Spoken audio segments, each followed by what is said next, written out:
Go. Joining us now is our good friend Guy Berkebile, and Guy is the owner of Guy Chemical in Pennsylvania, a state Trump needs to win, by the way. Again, we think we're in pretty good shape there, but not great shape, so we'll see how it plays out.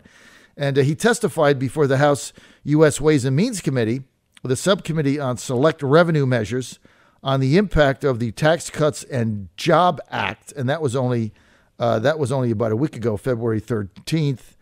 And Guy founded his company in 1995. Here's what he did. See, this is true entrepreneurism. He took out a loan for $70,000 and used $80,000 of his personal savings, mortgaged his home to start his chemical company, literally putting his family's livelihood and financial security at risk. Now, those of us that have started companies like me that have done the same thing and put their companies at risk, their families at risk, and had no money for a long time, and I still drive around in a Saturn with 160,000 miles on it, just to remind me of the dark times. We get it. By the way, this tax cut for us, it has allowed me to hire people, buy another radio station. It's been fabulous, doing exactly what it said it would do. And Guy is with us now. Guy Berkebile. Hey, Guy, great to have you with us. Hey, thank you. Good morning. All right, so Guy, I love these stories, right? You get up one day, you're an exec. You get up one day and said, you know what? I have this vision. I want to start. I want to buy a company. I got $80,000 in savings. Let me take all that. Your family goes bananas. Then you mortgage your house for $70,000. You got $150. Everything is on the line, and there's no safety net, and you're signing the front, not the back of checks, and dealing with what? Government regulation, over taxes, right? All the obstacles that dissuade you from starting a business and hiring people, right? I mean, that's basically the story we all have. Yeah, that's correct. And then, also, whenever you start a company, as you know, we act as basically the collection arm of the government. If you have an employee who doesn't pay child support or doesn't pay a tax bill, who do they go to? They go to his employer to collect the money and pay it into the government, because it's easier to have us do it than it is for them to go after the individual. I know if they have a judgment or something, and I think there's a couple of states, Guy, in America now. There's a couple of states that they don't allow that, like they don't allow, what is it called, garnishment, and I think Pennsylvania is one of them. Texas might be another. There's like 3 or 4 states. And basically, that's what their state legislators said. They're like, look, if you want to hire somebody, their past debts is not your business, right? No garnishment, right. Can't do it. You get government or authorities, lawyers can figure it out. They can take their home or whatever, but your employer is not going to get in the middle of it, nor are we going to be taking their money away for their family. So Guy also, he had no employees for 8 months. I mean, this story, anybody that owns a business, I just want you to listen to Guy's story, because all of us have been through this. So he had no employees for 8 months. He operated the business at a financial loss for approximately 2.5 years. Does that sound familiar, Colleen? I think that's about what we did. Furthermore, he didn't take a salary for 5 years. That sounds familiar. Working a full-time job on the side to make ends meet and put food on the table. And in the end, he had to mortgage his home a total of 7 times to keep his chemical company afloat. How did you make it? Well, John, I'm just basically one of your normal greedy business owners. All the money is going into my pocket, right? So and I worked a full-time job during the day. I'd go out to my company, which I founded in a manufacturer's incubator that was started here in Somerset. And I would run the machines in the evening and on the weekend. And during those early years when, at first I didn't have any employees, then I had a few, I would drag family members out there and they would help me package products after I would, fill the adhesives into the tubes. And, we'd kind of get a little group effort. My children used to do sleepovers at the company, because my wife had to work as well to make ends meet. So we'd take a video game and a couple of sleeping bags out, set them up in the office, and they would sleep overnight, have a little basically a camp in, at work while I worked until the wee hours of the morning. I tell you what people go through to start a business, a lot of people that don't, like the, Ocasio-Cortezes of the world, they just don't get it. I mean, it's really sad, Guy. How did you get through the 2008 meltdown?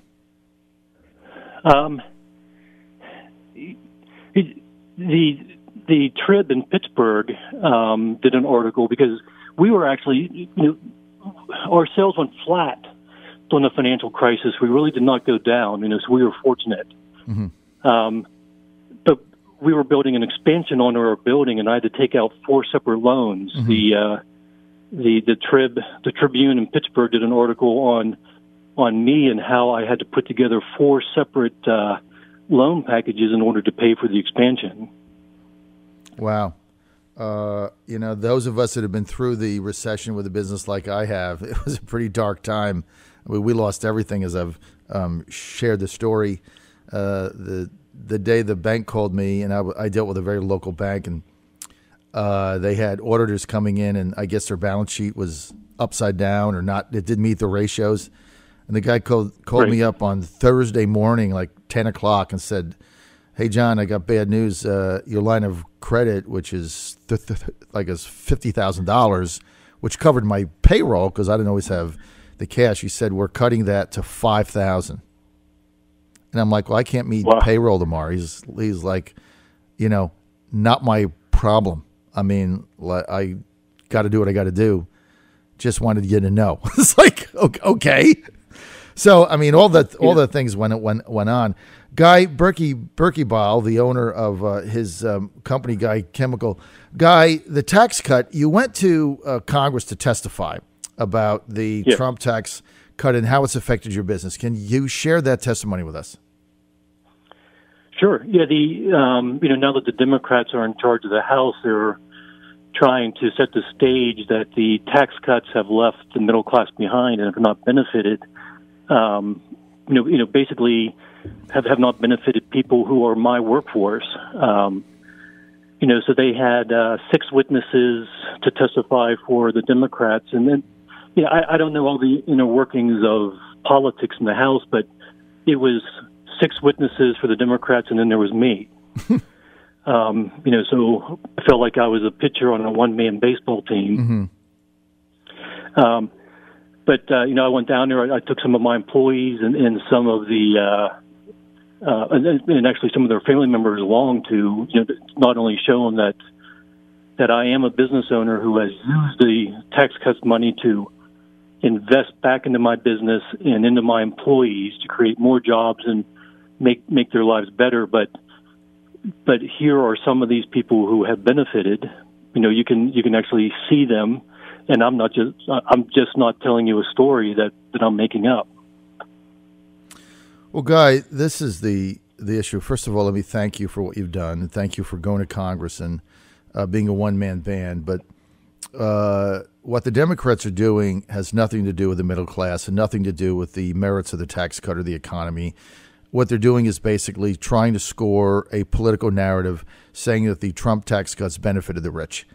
And that's exactly. That is the biggest fake news lie the Democrats and their lackeys in the fake news legacy media has foisted on the American people now for 18 months.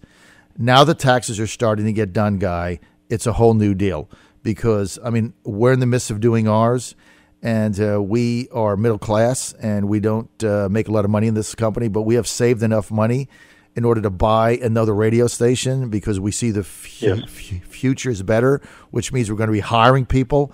I mean, which means increased payroll taxes. We just took somebody from part-time to full-time, so now they get benefits. I mean, like the people that don't create jobs and put out the risk, they don't get it.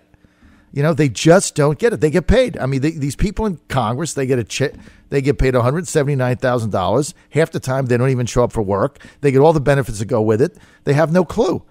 And so it's only the people out there signing the front of paychecks, putting themselves and their families at risk, working like I do.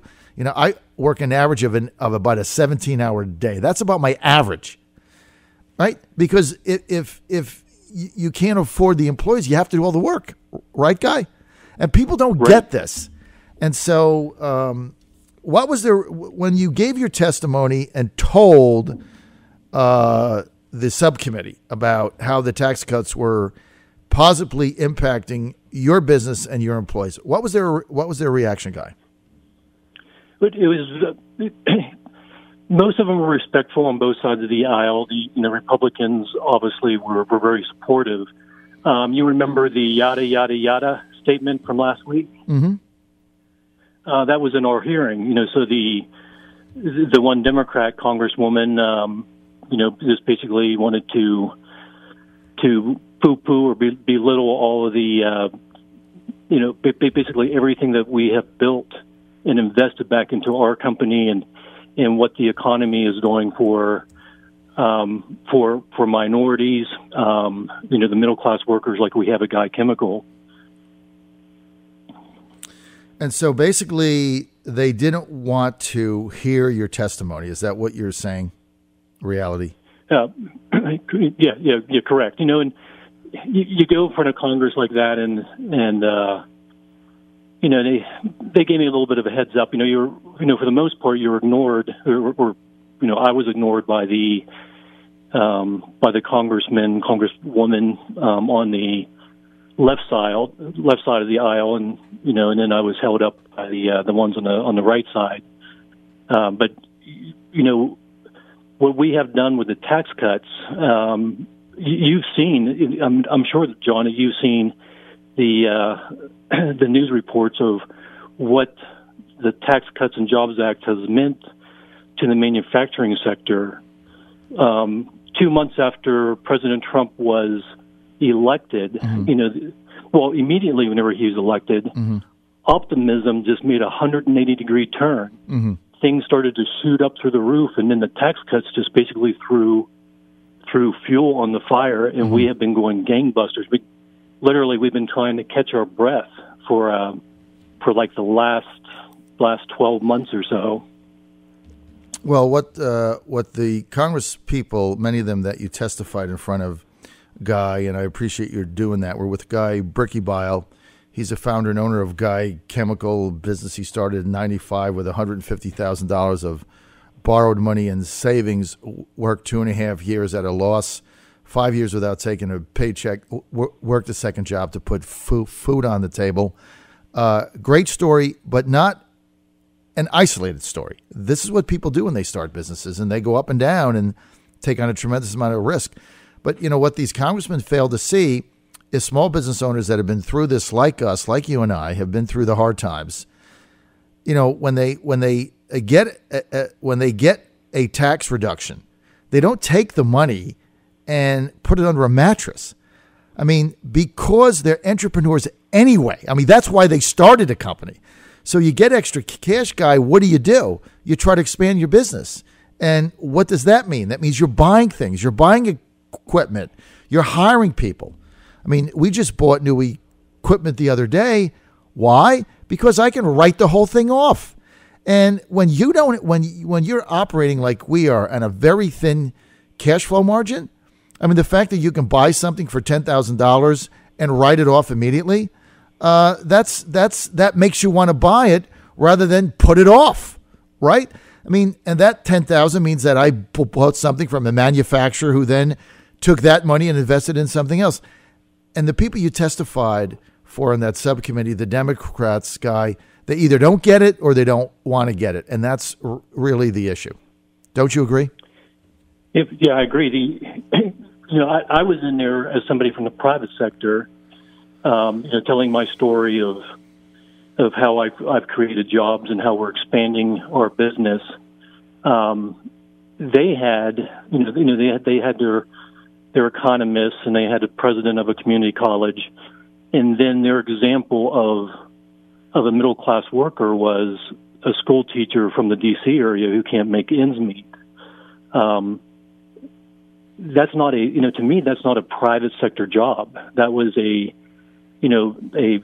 job that's basically, her salary is determined by a school board who is directly responsible to the taxpayers. So I was having trouble trying to figure out exactly how this lady and her job related back to the tax cuts.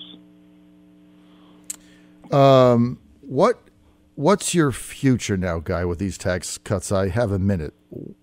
What's your future and the future of your company? What do these tax cuts mean to you? Well, we are well situated for, I'd say, the next several years going forward. We're not finished investing in our company. We still have some problems keeping up with demand because the economy is so hot. But with all the investing that we've done over the past, little over a year, we have a bigger facility, we have a bigger lab, we have new compounding equipment, we have new packaging lines, and we are now well situated for future growth. We're ready. We're accepting additional orders, and our sales are continuing to go up. How do you view your future? Last question. As long as the tax cuts stay in effect, it's very positive. I'm 57 years old. I've been in business since I was 13 years old. At least working. Let's put it that way. Right. I have never experienced a time where there's been more optimism. All right, Guy. Optimism is going to be the final word. Guy Berkebile, thanks for being with us. Testify.